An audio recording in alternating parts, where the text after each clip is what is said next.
Did you hear the news? The FCC is stepping in to keep CBS in check, and it's getting everyone talking. Imagine the government appointing a sort of babysitter to ensure that a major TV network isn't showing bias, especially when it comes to politics. That's exactly what's happening.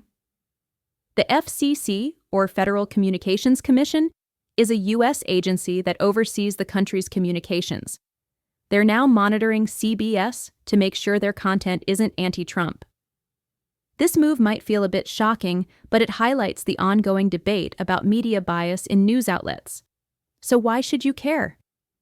Well, this could change how your favorite news shows operate. If the FCC is keeping an eye on them, that could influence what stories they cover or how they present information.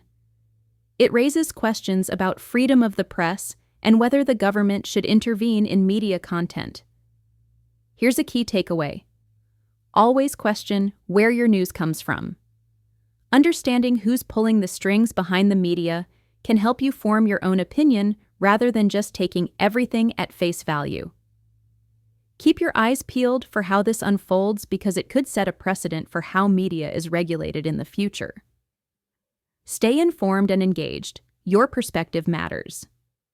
This is today's Tech Update for July 26, 2025.